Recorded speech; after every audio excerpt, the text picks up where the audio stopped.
Yeah, and from the staircase to this beautiful room, a warm welcome to this conversation within our new caged realities of virtual meetings. Today, a challenge as well as a blessing that allows us to connect with many more interested listeners and readers, wanderers and questioners, that what a local gathering can allow. My name is Anna Jäger, and it is my pleasure to welcome to this panel on languages of imagination and other transitional spaces with Hemley Boum in Paris, José Eduardo Agualusa in Lisbon, Ni Aikwe Parks in London, and in case we can manage the technical difficulties, we will be joined by Colleen Higgs in Cape Town. They're all writers, publishers, poets, and cultural activists of many tongues and imaginations. Hello, everyone. Hello.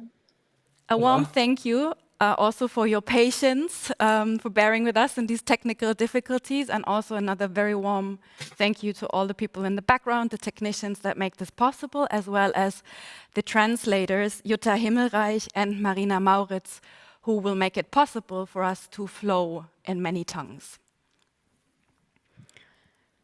On our conversation, the term African literature is an open bracket in which historical echoes can come into their own, as do open questions. One of them is the so-called language question, in which Ngugi wa Thiong'o has been a spearheading reminder and warner of the importance of African writing and African languages as an integral part in the ongoing process of looking at, listening to, narrating anew the colonial pasts that ring loud into our present. Loud in the places that have been plundered and violated by the colonial delusion, as the great late Fred Hickling put it, and equally loud in the places that are built and are still building on the exploitations of that very delusion. We will talk today ways through and to language beyond the linguistics in our guests' writings, as well as in their practices of publishing and mediation of literature. If time allows, we might move away from the dichotomous approach of languages. Beyond this juxtaposition lay the possibilities of talking about language and imagination, rhythm, as well as other narrative, linguistic, and recollecting mobilities. Hemley, your novel Les Maquisards looks at the movements of anti-colonial resistance in 1950s Cameroon. Can you share with us a bit which role did reflection on language play in its writing, also given the fact that language is at the core of the country's tensions today? Bonjour et je suis ravie d'être. Hello, everybody. I'm happy to be with you. Les Maquisards represent a very special work concerning the perception of language, the role of literature in fights that were fought against the colonizer.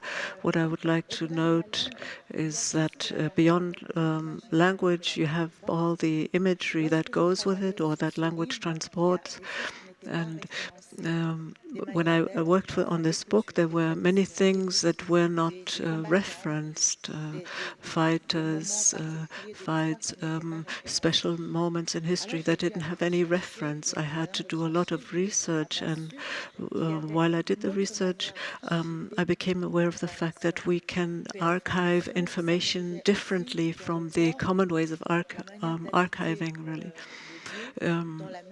If you think of bodies, language, if you think of music, if you think of many other ways of archiving, and of referencing actually language or the idea of language. So maybe language itself can be a place of reference. Bassa, for example, is also a tool to fight with, and so it was just one tool. Language takes other paths also. Expression, can be more colorful than if you just use one language.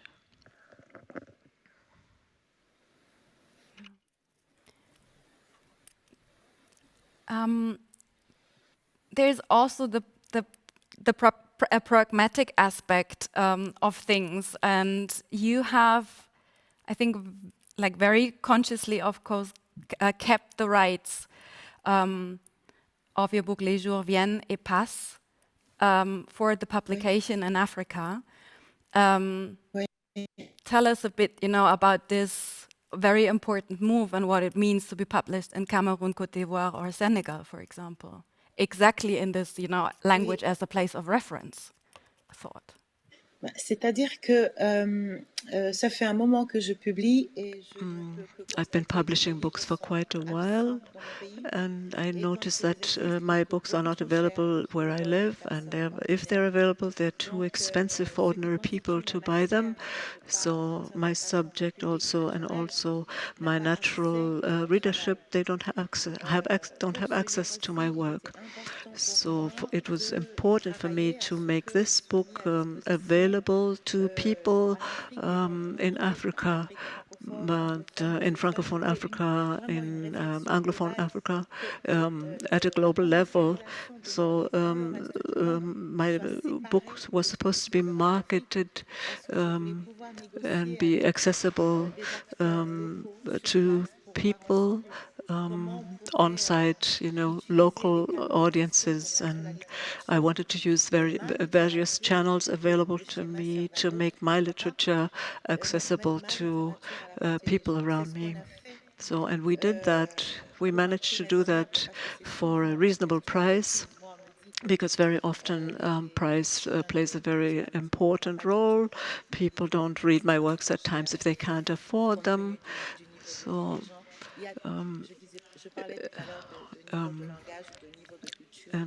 also, accessibility is very important. So other cultures should be made accessible the same way. We need technical means also. We need not just books, but other channels that make ways that make literature available to people.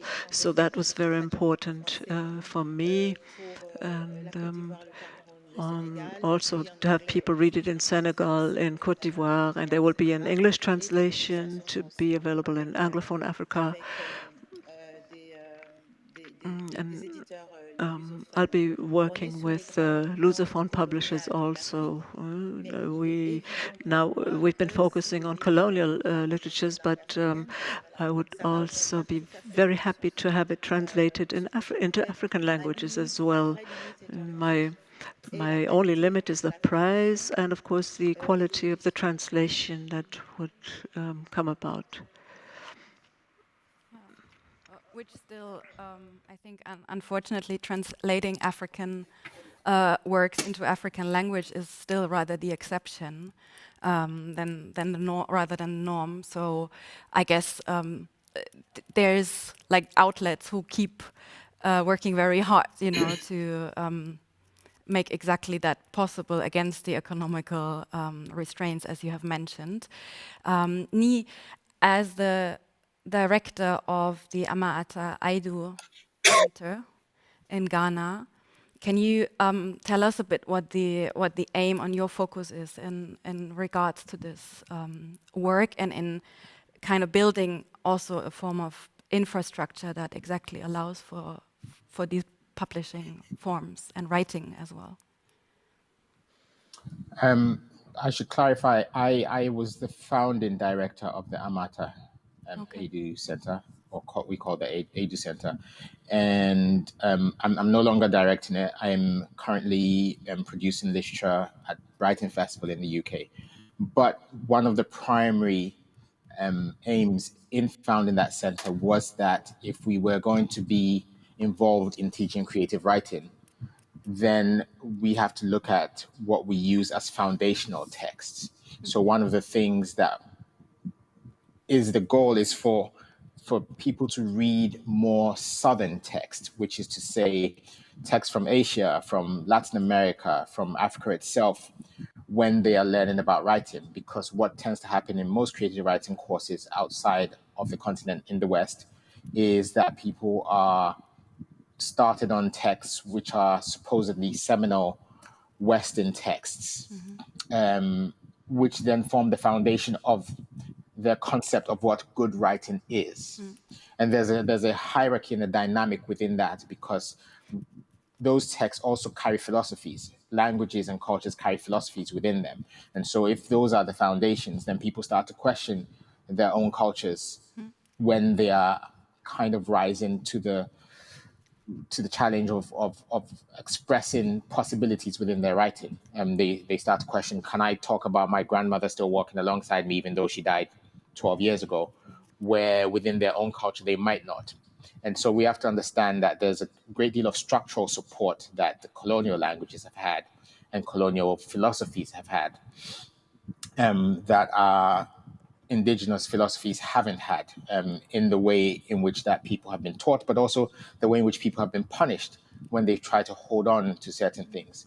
So all of these things come into play, and that dynamic we have to be aware of when we're creating new opportunities. And that was one of the philosophies of the foundation of that. And across the work that I do, whether I'm editing, publishing, whether I'm producing literature, so I met José Eduardo when he read for me at the African Writers Evening. I actually met him at a book festival in Brooklyn, and we kept in touch. But one of the things that I was doing for over a decade in England was running these evenings where we would have African writers from all kind of language backgrounds, from all cultural backgrounds, to come and read, just so people would understand that African writing wasn't just Chinua Achebe. Because again, when we talk about the institutional and structural support that certain narratives have, there is a great deal of investment in the West in nominating people who are the fathers of African literature. And in that process, first of all, many women's voices have been silenced, but also it means that people don't understand the range and complexity and diversity of thought and writing that comes out of the continent. So Chinua Achebe, for instance, was pitted against Ngugi, but actually there's a lot of overlap. And I think this is when you mentioned dichotomies at the beginning. It's unhelpful because it's way more complex than that. And I think, that's what, much of my life's work, including my own writing, is about that. It's about recognizing that there are structures that are invested in keeping things a certain way, but our creativity must go beyond that. And we are blessed to have a multiplicity of languages, and so we should use them. Which is then also a very political act of making and taking place within. I mean, I think that statement in itself is part of it, because our very existence is political. Our very existence in the entirety of our being is political. So we went to school and we were told not to speak our own languages within the school corridors, which meant that we could only be part of ourselves in school, right? So in order to be fully yourself, you had to take a political stance. It meant you would speak and be punished. So even though you were just being yourself, you are political. So yes, we are by nature political from birth. Can you maybe also go a bit more into, you explained the importance of the center's work, but also in which way it is connected, maybe also to a network of infrastructure that it, relies on and feeds on? Well, I mean, if we go back to the school, just to school, the language that we're taught in, that we're made to write in, that we practice in, is almost always the colonial language. So it stands to reason that our writers then will write in those languages. And so then you create a hierarchy of languages, and those writers are fated as the intelligentsia of the land. So then we think, well, he's intelligent because he uses that language. So all of this plays into a dynamic that filters down into society and how people value their own thought, their own culture. And that's what I mean. There's great investment in it. You have to understand, even somewhere like Wales, only as recently as 20 years ago, were able to insist on teaching in their schools in Welsh because people would be punished if they use Welsh. And again, you have that dynamic when you're talking to Welsh people, Welsh writers, where the ones who haven't had the opportunity to kind of really explore their past still can feel the hierarchy when they're having those discussions. And the fact that people who speak the colonial languages feel like they can come up to us, even though, as José Eduardo has said in previous conversations, we also own these languages because we have suffered for them. Yeah. Come up to you and say, you speak this language well. Well, I'm not asking you because it's not up to you. Yeah. I've taken this language and I've made something of it that is my own. So these are the kind of structures that I'm talking about. So we're joined by Colleen now. Very happy to have you back. Thank you. I just wanted to follow up on what you just said, Ni. In the preparation, you made this reference to, in a way, the former colonial languages being a tool insofar as they are a shoe that is 2 or several sizes too small. You can still, walk in it, but it might hurt, or you have to find creative ways to still stretch and have your toes move in it. And one of José's remarks was that through very many creative ways, so-called colonial languages then have become made into, African languages, also through the massive effort of African writers. And there, also in the example of Portuguese, and also the Portuguese between Angola and Brazil, the exchange that happens there, the creative, sparkles and nourishments between these languages. Maybe you can tell a bit about this, and also in which your way carries this heavy inheritance.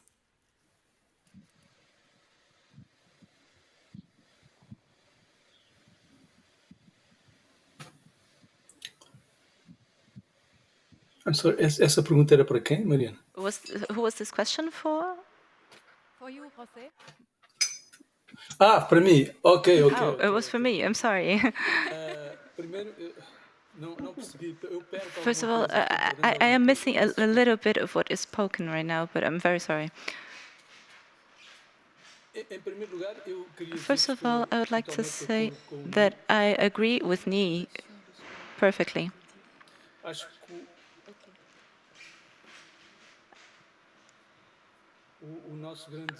I think that our greatest challenge is to make sure that our books are going to reach the biggest number of people in Africa.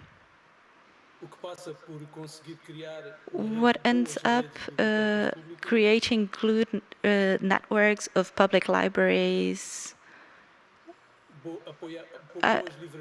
good libraries, and creating new editors.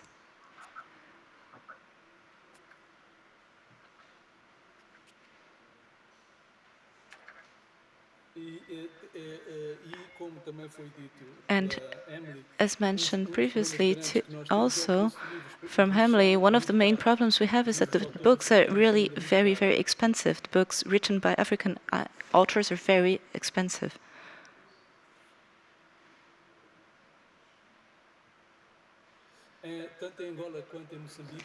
In Angola, as well as in Mozambique, we have new experiences taking place with new publishers.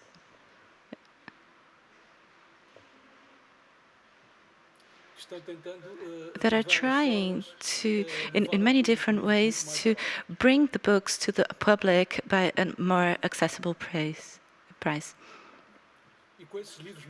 And with these books that are much more affordable, it's possible to reach many more people. So we need to edit a greater quantity of books, of course.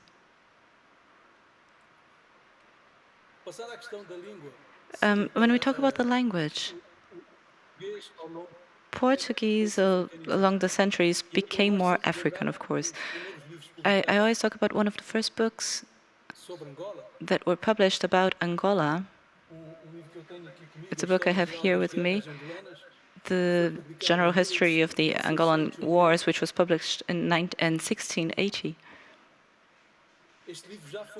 This book was already written in an Afrikaans Portuguese version of Africa.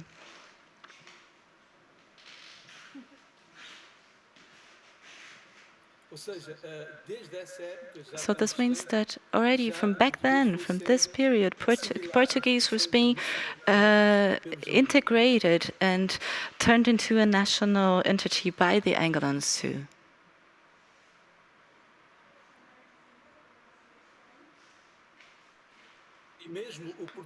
And also Portuguese from Brazil has also taken into has also incorporated many Portuguese, such as Gikombo and Cambudo. I have here two dictionaries. These are dictionaries of Bantuism. These are Bantu words that have been incorporated into Portuguese in Brazil. So there are thousands of words. All these are words that are used in Portuguese in Brazil, but that actually come from the African languages from Angola.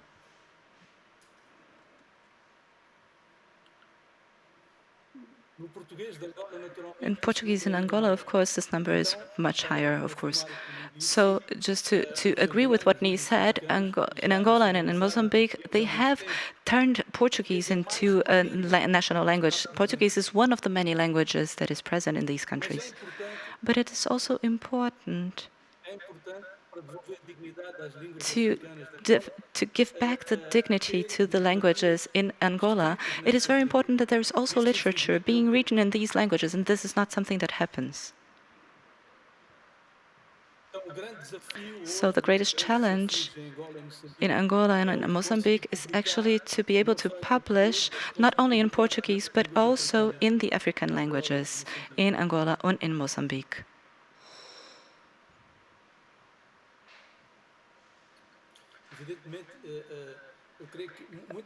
Naturally, I believe also that many people believe that as there are many more people who speak Portuguese as a mother tongue in Angola, of course, has raised a lot since the independence. But when they go to the Portuguese language, they also lose a part of what of a way they could say it. So it's a cultural illusion when you're just transition from one language to the other.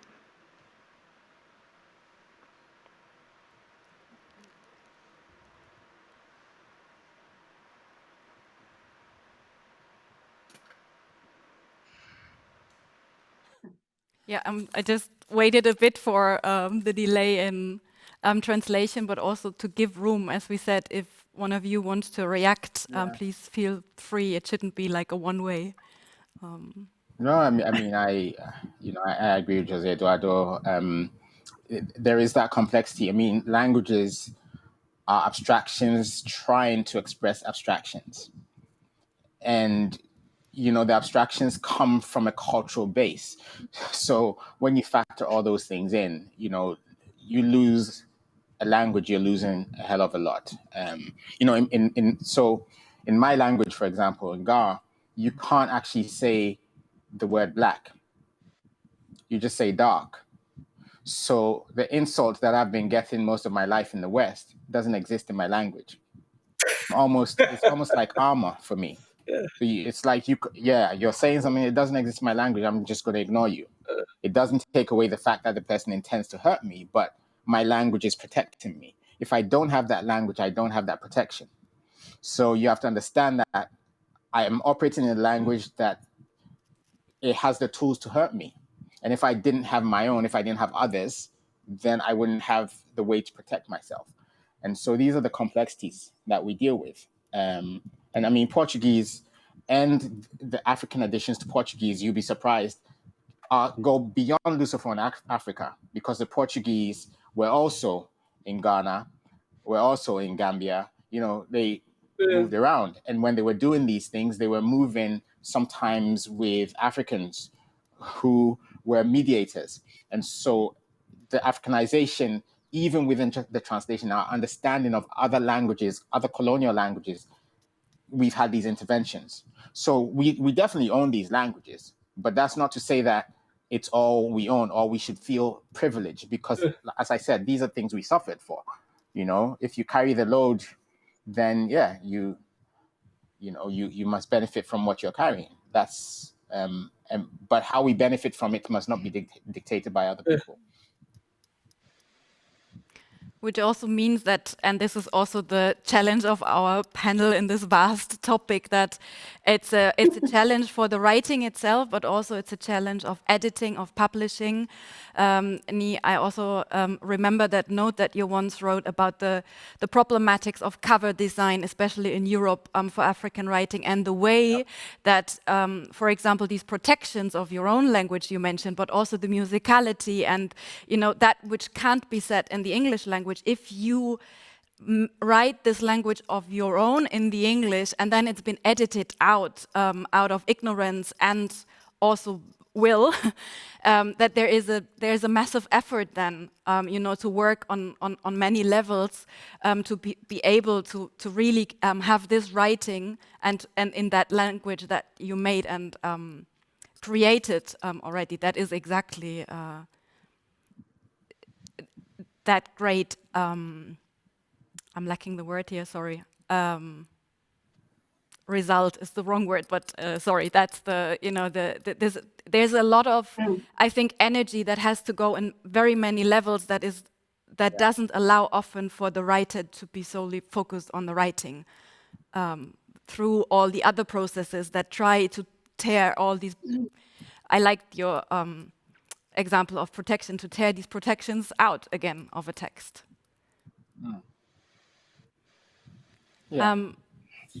Which is also, we can come back also to your endeavors then in editing and publishing, but Colleen, sorry that we had to wait a bit to hear your voice. Can you tell us a little bit about the startings and the motivation of Mujaji Books, which you founded 13 years ago in 2007 as an independent feminist press, publishing Southern African women's fiction, poetry, and biographies. And tell us a bit about where the impulse come from and where you position yourself within that publishing network and industry. Okay, it feels a bit like I'm coming in from left field and throwing a whole new topic into the mix, but I'll focus on something from what I can gather of what you've been talking about. It was about, it was a political act in a sense to start a small feminist women's press and to make a place for voices that weren't easily going to find publishing homes elsewhere. So that's really what I did, and still continue to do. And it's a tiny press, but we have published quite a lot of books, over 100 in the 13 years. But I'm proud of the things that we've done with language, because we've published some poetry, individual poetry collections where there'll be 2 or 3 languages in the text. So the poems will be, but necessarily be translating each other. They'll stand there alone. South Africa is a very multilingual country. So, not everybody understands all the languages, obviously, but the people who can understand those languages will be able to read those texts. And, if they can't understand some of it, that's it shows them what it feels like, in a sense, to be excluded from language at times. It's interesting just to gather the little bits of what people have been saying, because I feel like there's been a lot of interesting experimentation and progressive editing and so on in South Africa, where because it's multilingual, there's a lot of borrowing of words and language from all the languages. And these words and phrases and musicality do appear in the texts of the books. But what is a problem, like José was saying, is that, you know, publishing in African languages, publishing the kinds of things that Majaji does, it's not as common and as much as it should be. You know, there's a big gap. So there's quite a lot of publishing in English and in Afrikaans, which is the Dutch heritage language, but it's also been Africanized, Afrikaans, from the Dutch. And not just, with all kinds of languages and the experience of living here and the history of what has happened, you know, over the centuries, a lot of it terrible. So, yeah, I mean, just one example of something that I've done is to publish 2 books. One was a poetry collection and one is a novel in a language that's called Kaaps, which is, up to now, the last 10 years or so, has been more of a spoken language. And there has been a move to start publishing, but it's at very early stages still. But so this was a crime fiction novel published in Kaaps, which feels like a very exciting thing to do. I mean, I also feel like in some ways I'm not actually equipped to do that kind of publishing, but I mean, I did it. You know, because if you aren't steeped in that language, it's hard to, as the publisher, know exactly what it is you're doing. And I think that can be the problem for publishers for all of these questions. You know, you take risks, you experiment, but what are you actually doing? So we need to grow a new generation of editors and people who are involved in this work. What is Kaaps? I'll stop May I there. ask? What is Kaaps? The language? Oh, it's a spoken version of Afrikaans, but it's spoken by so-called Cape-colored people. So, you know. Okay, that's what I thought. Okay, just wanted to check. Yeah. Because I think it's used quite a lot in music, right? Yes, and in, you know, performance and so on. And it's a very vivid and vibrant language. So, yeah, it's interesting to see it written down and to try and make it consistent in a sense, because it isn't like that. You know, it's like catching a live animal or a live herd of animals or, you know, group of them and trying to make them into one. I don't know. Sorry, I'm getting, I don't know. I'm not sure that metaphor works, but yeah. I mean, what I'm trying to say is And this book, was it distributed? Did this book get published and distributed? Yeah, it's published. It's called Any Shadows, and yeah, it's been published. And it's been out for a year now. It's sold relatively well. I mean, South African numbers for literary fiction, or, you know, this is crime fiction, but it's of a literary bent, aren't huge. You know, I think we've sold like 700 or 800 copies, which is actually quite good for us, but it's not an exciting number to publishers that aren't independent publishers, I think.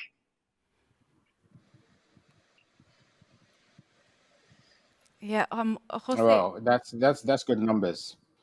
I work in publishing with a small press, so I know what you're talking about.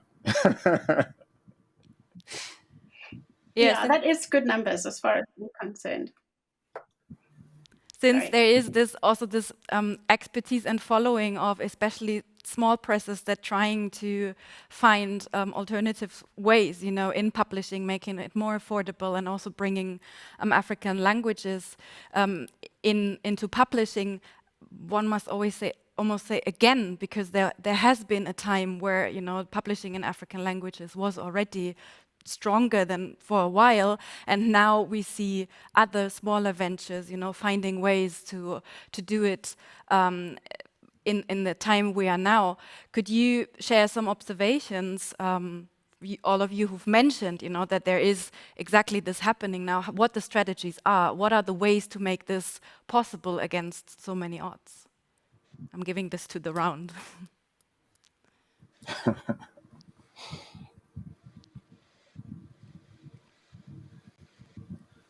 Yeah. Hemley, I mean, I could say did you, something. when I you, think when you that... did, sorry.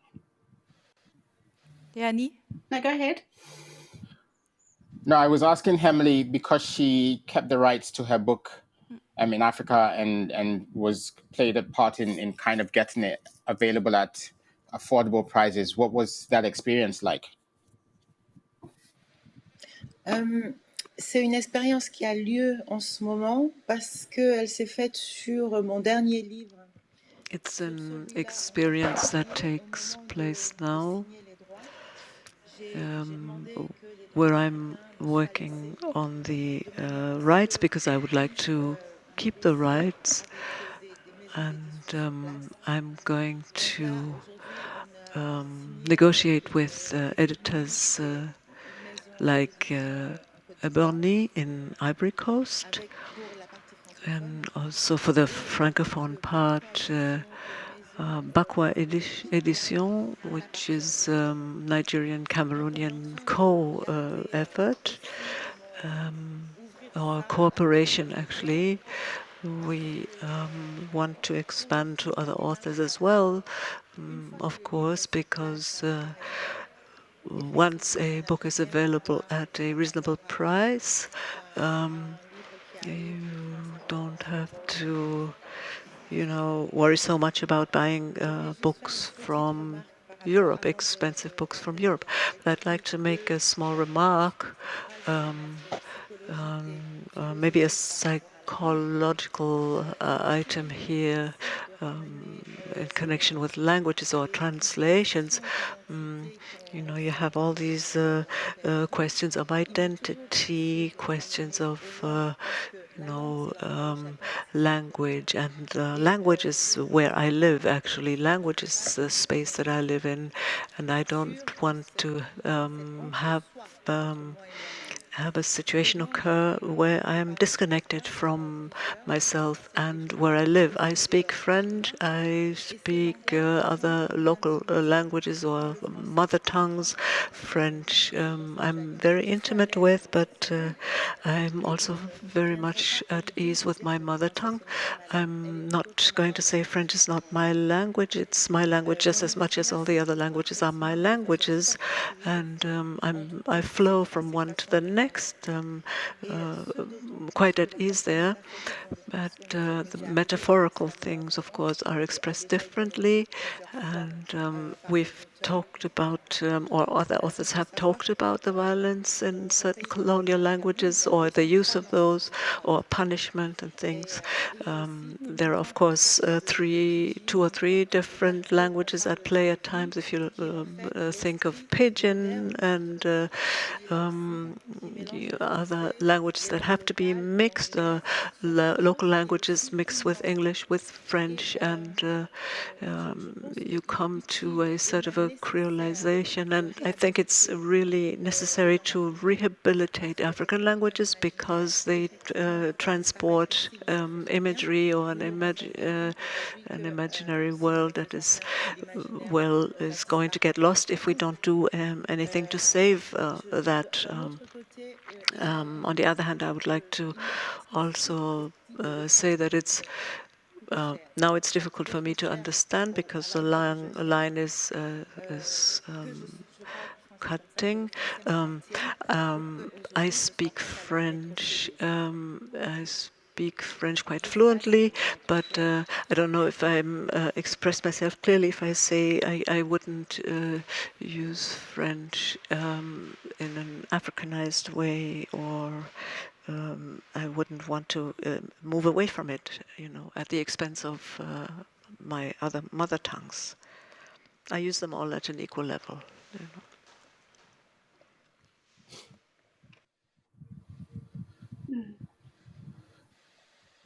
Colleen, sorry, I interrupted you. Oh, yeah, I was going to say that, our history with publishing in African languages, I think it's shifting, but there were sort of gatekeepers who worked at the universities who wanted the languages to be published in a sort of, or to be written in a pure way, so that it was like high, pure isiXhosa or isiZulu. And, you know, they didn't like these academics, didn't apparently like the use of, you know, vernacular, not vernacular, the spoken, and, you know, the introduction of slang and English words, and, you know, especially now with all the technology, you know, they're not going to be words for iPhone or mobile phone or whatever website. Those words are just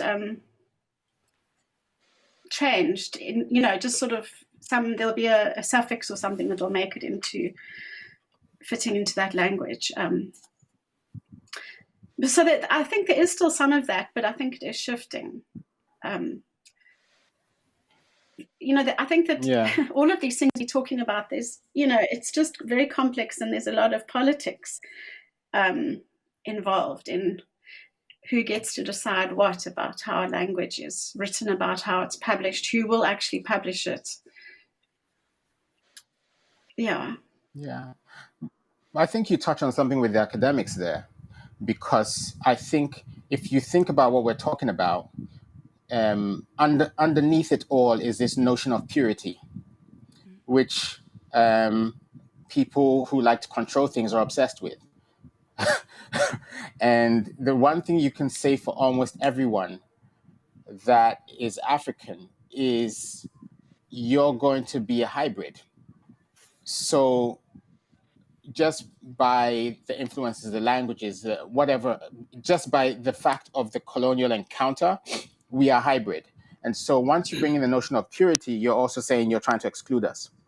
And this, I think, is the germ that is in a lot of all of this. Even that early debate between Achebe and Ngugi is to do with that. The people who are invested in one side, in each side, are thinking of purity.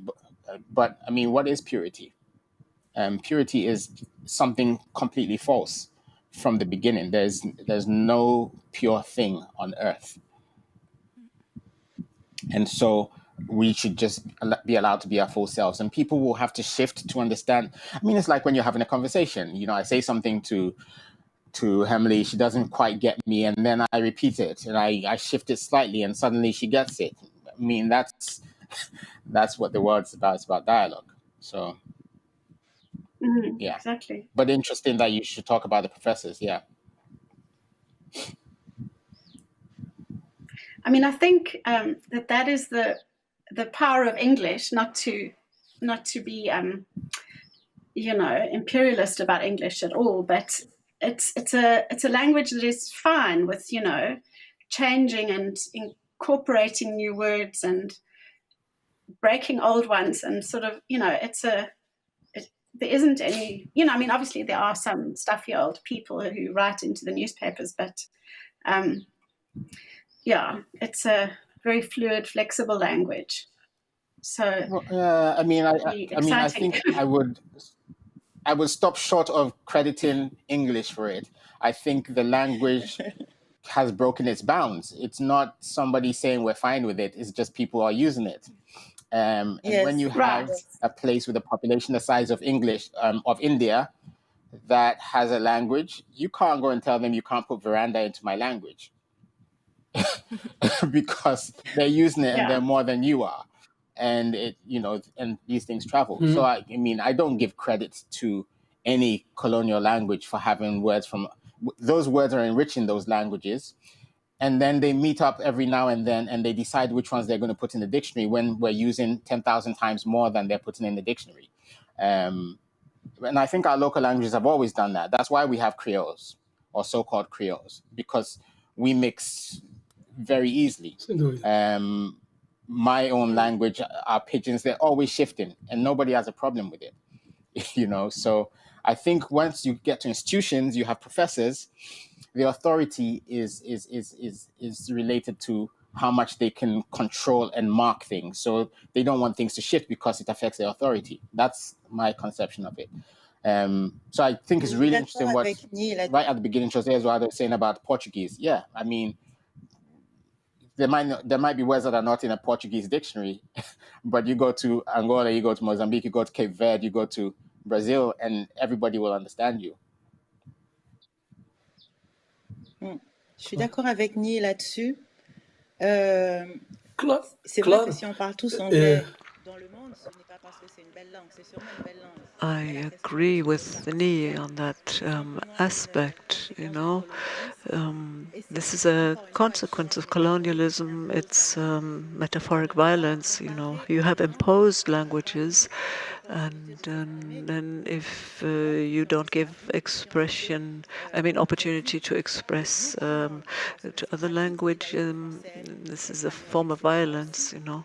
You have to, it's difficult to compare English to other languages because just because the whole world speaks English, it's not easy. We shouldn't just say it's a flexible language because this flexibility exists in other languages as well.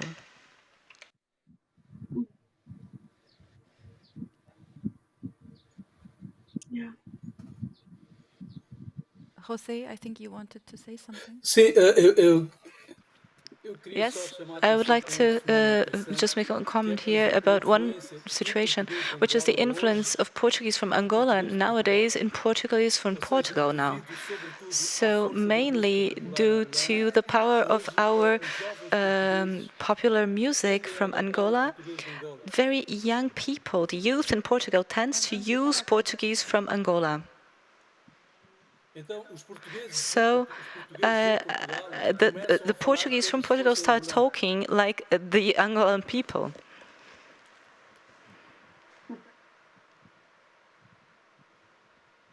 Yeah, I guess again, all these cultural journeys and traveling saying bullshit again at this idea of a purity of any form of cultural expression. Another example, exactly. talvez outro. Maybe if I could just another point, if you take away from Portuguese from Brazil all the African words, if you take all these African words out, Brazilian people are still going to be able to speak Portuguese, but they're not going to be able to be Brazilian anymore. Non, en français, ils ne peuvent pas être brésiliens.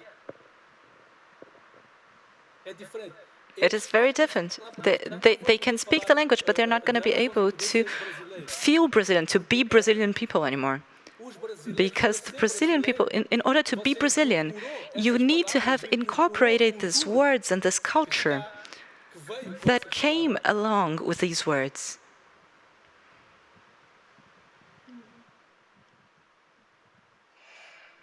Then in a way, another form of maybe then lived protection.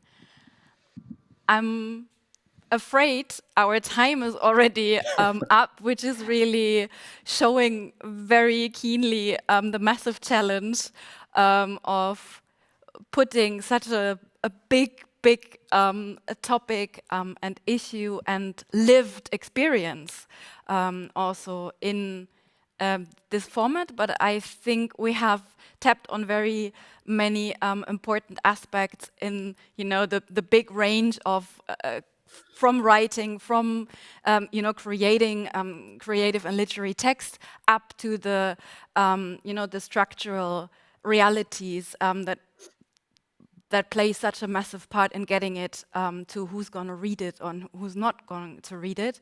I would have liked to continue that conversation with you for much longer. It's definitely at least a topic that can fill a conference, if not many lives, as it has.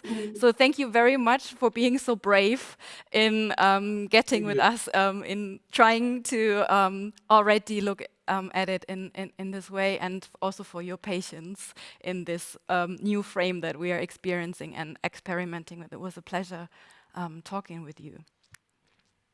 Thank you for being with us.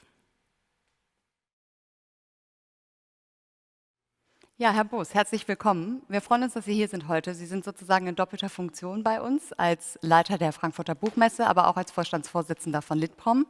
Und genau, also Anita Jafari hat es vorhin schon kurz angesprochen. Die Öffnung der Buchmesse als internationales Großevent ist im Grunde ja eingeleitet worden durch den Vorgänger Herr Weithaas 1980. Wo stehen wir denn da heute? Was heißt denn internationales Arbeiten? Was ist denn aus Ihrer Sicht mal so eine Bestandsaufnahme und wo gehen wir da hin?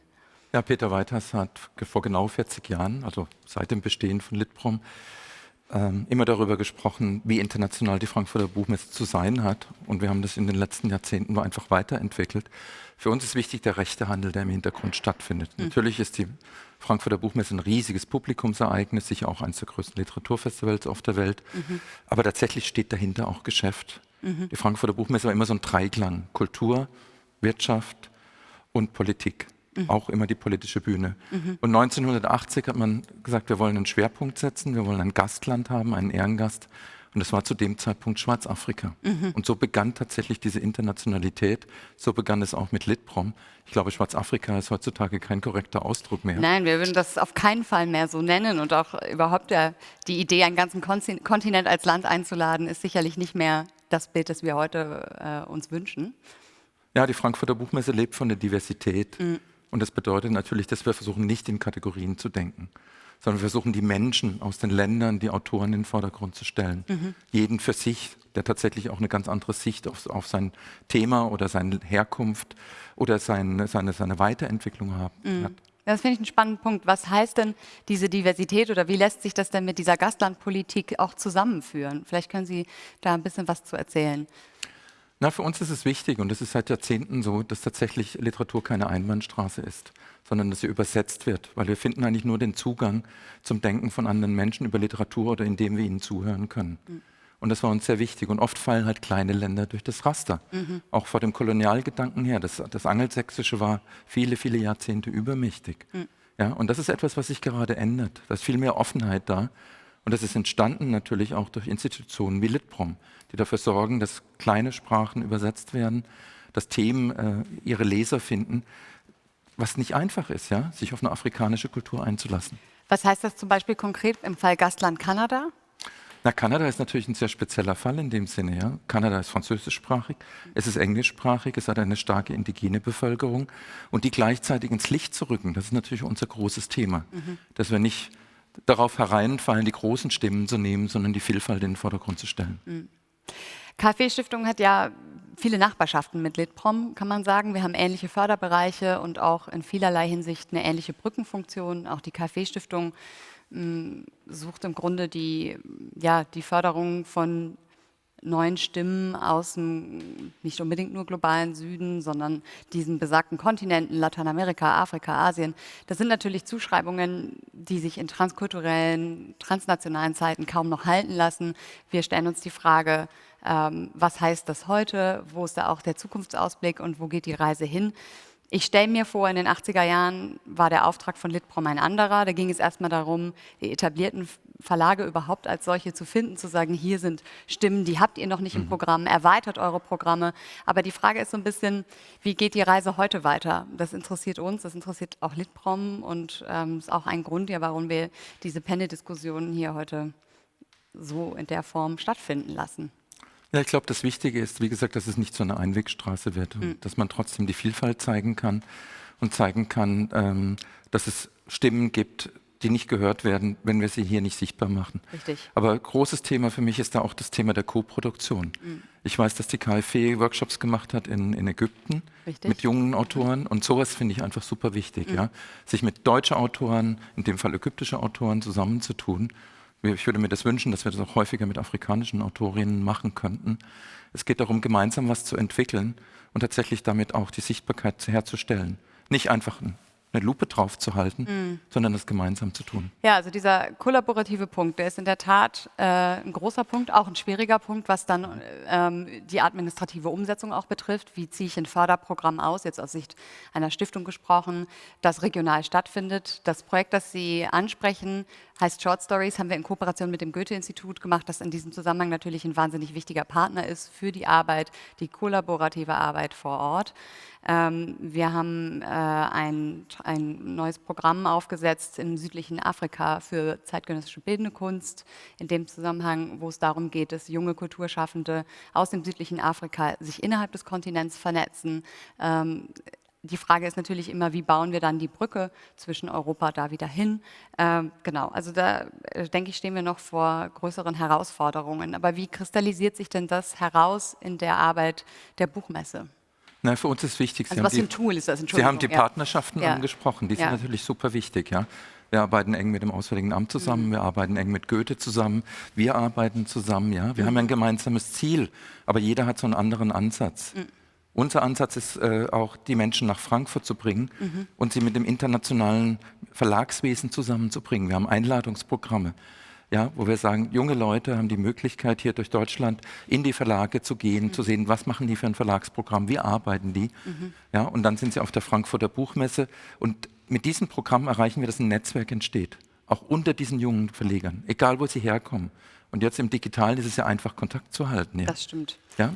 Das ist wunderbar. Die Frage, die sich so ein bisschen stellt, ist natürlich, wie können wir diesen Netzwerkgedanken wirklich auch als kollaborativen Netzwerkgedanken aufrechterhalten, sodass sich das auch in die Breite streut. Also es gibt ja auch tolle Messen. Jetzt gerade hat stattgefunden die South African Book Fair. Ich habe über Instagram und sämtliche Kanäle alles verfolgt. Das ist natürlich toll. Vielleicht diesen kollaborativen Spirit kriegen wir den auch auf infrastruktueller Ebene hin. Das wäre ja ein Wunsch. Ja, wir haben vor vielen Jahren tatsächlich auch in Südafrika die Buchmesse mit aufgebaut, mit dem südafrikanischen Verlegerverband zusammen, mit dem Ziel, einen Treffpunkt für das südliche Afrika zu schaffen. Und wie Sie sagen, es ist super schwierig. Ja? Sie haben mit den ökonomischen Bedingungen, Sie haben mit den kulturellen und Sie haben aber auch mit den politischen Bedingungen zu tun. Umso wichtiger ist, dass wir ermöglichen, dass wir nur unterstützen, ja? Oder vielleicht auch nur Moderator sind, um dann dort mit der Bevölkerung oder mit den Autorinnen, mit den Verlegern vor Ort was zu schaffen. Wir können nichts überstülpen. 40 Jahre Litprom, also dann würde ich sagen, wir sind gespannt, wie es die nächsten 40 Jahre weitergeht. Ja, es wird sicher ein kooperatives Projekt sein. Frankfurter Buchmesse, Litprom, KfW, viele andere Stakeholder auch vor Ort. Also das wird sehr spannend werden für uns alle. Das denke ich auf jeden Fall auch. Vielen Dank, Herr Boos. Danke. Wir freuen uns jetzt sehr, das nächste Panel anzukündigen. Wir haben Bettina Gappa, Masa Mengiste und Yvonne Ivour, die jetzt gemeinsam mit Anna Jäger den Blick nach vorne richten werden. Herzlichen Dank.